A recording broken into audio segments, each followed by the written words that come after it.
매일 성경 묵상 나눔입니다. 1월 27일 금요일입니다. 오늘 본문은 마태복음 5장 13절에서 20절입니다. 본문을 읽습니다. 너희는 세상의 소금이니 소금이 만일 그 맛을 잃으면 무엇으로 짜게 하리요? 후에는 아무 쓸데없어 다만 밖에 버려져 사람에게 밝힐 뿐이니라. 너희는 세상의 빛이라. 산 위에 있는 동네가 숨겨지지 못할 것이요 사람이 등불을 켜서 말 아래에 두지 아니하고 등경 위에 두나니 이러므로 집안 모든 사람에게 비치느니라. 이같이 너희 빛이 사람들에게 비치게 하여 그들로 너희 착한 행실을 보고 하늘에 계신 너희 아버지께 영광을 돌리게 하라. 내가 율법이나 선지자를 폐하러 온 줄로 생각하지 말라. 폐하러 온 것이 아니요 완전하게 하려 함이라. 진실로 너희에게 이르노니 천지가 없어지기 전에는 율법의 1.1획이 결코 없어지지 아니하고 다 이루리라.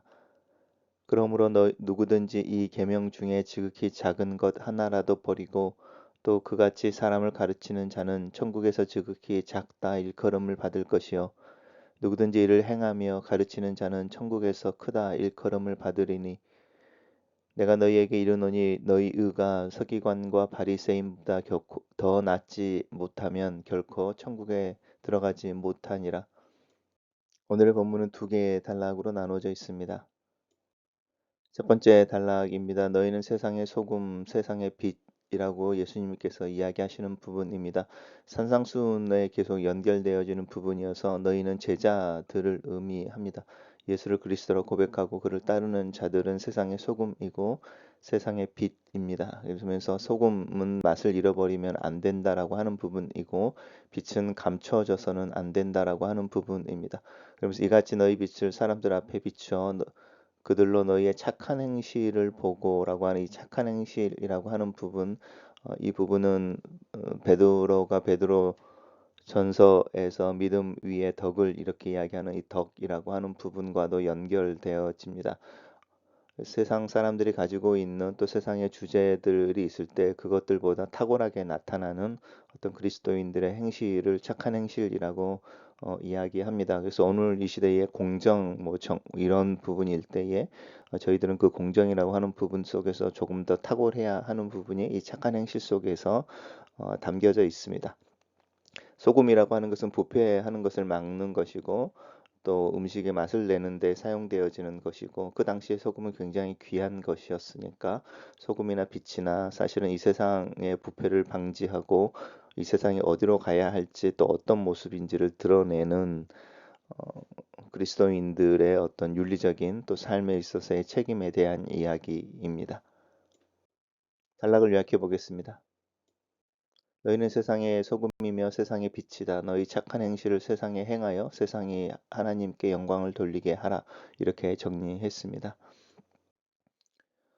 두 번째 단락에서 내가라고 하는 예수님께서 율법이나 선지자들 폐하러 온 것이 아니다. 완전하게 하기 위해서다라고 하는 부분입니다. 예수님께서 모세는 이렇게 일렀으되 내가 다시 너희에게 이르노니 이렇게 말씀하시면서 이제 모세의 율법, 모세를 통해서 하나님이 주신 율법을 예수님 자신의 권위로 다시 이야기하시는데 그 부분은 어떤 그 모세의 율법을 폐지하기보다는 모세 율법 속에 담겨져 있는 하나님의 마음, 정신 이것을 이제 구체화시켜주고 드러내는데 예수님의 가르침이 있습니다. 그 부분이 이제 천지가 없어지기 전에는 1.1핵이라도 결코 없어지지 아니하고 다 이루리라라고 하는 부분인데요. 여기서 보면 율법이라고 하는 것은 우리가 아는 것처럼 뭐 이거 해 저거 하지 마라 이런 거라고 한다면 다 이룬다라고 하는 부분이 좀 틀리죠.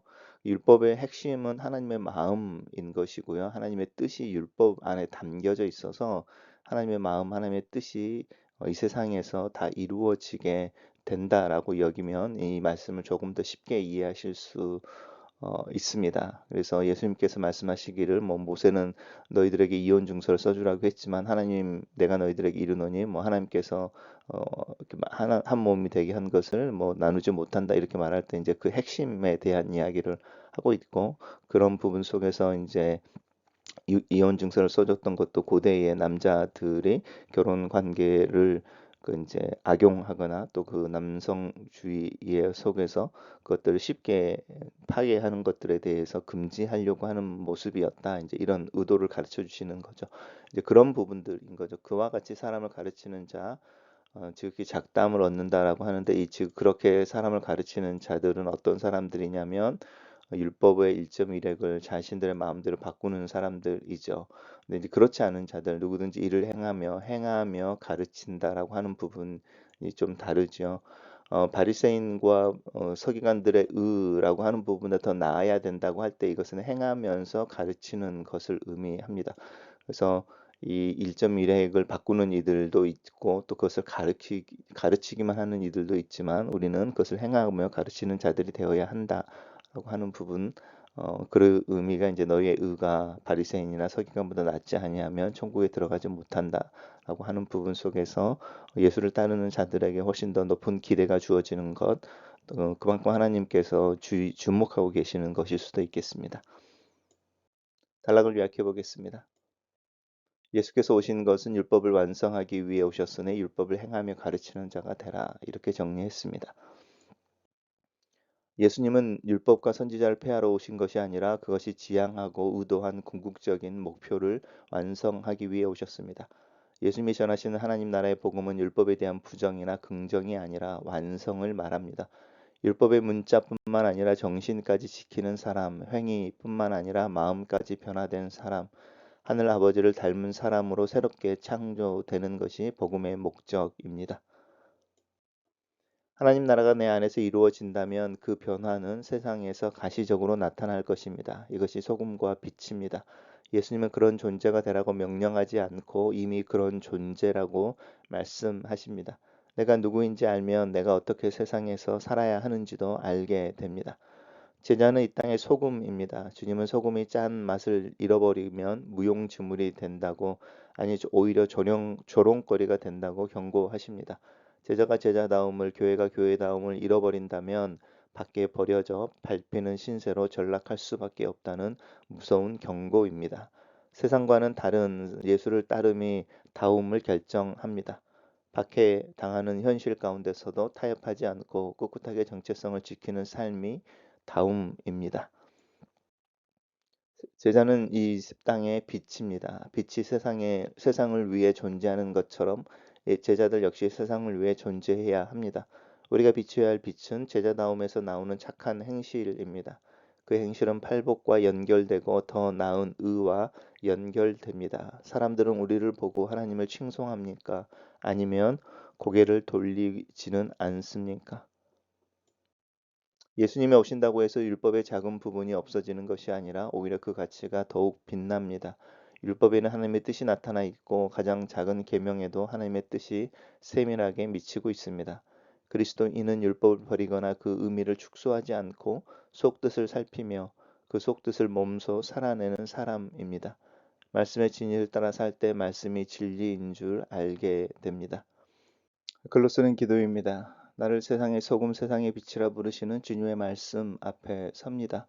그리스도 안에서 일어난 내 존재의 변화, 가치의 변화를 묵상합니다. 내 삶에 하나님의 영광이 드러나는 착한 행실, 하나님의 마음이 담긴 율법의 실천을 고민합니다. 나에게 지혜와 총명을 더하셔서 내가 처한 상황에서 하나님의 마음을 살아낼 수 있게 도와주시옵소서. 믿음으로 사는 삶을 행함으로 살아낼 수 있도록 나와 함께 하시옵소서. 예수님 이름으로 기도합니다. 아멘.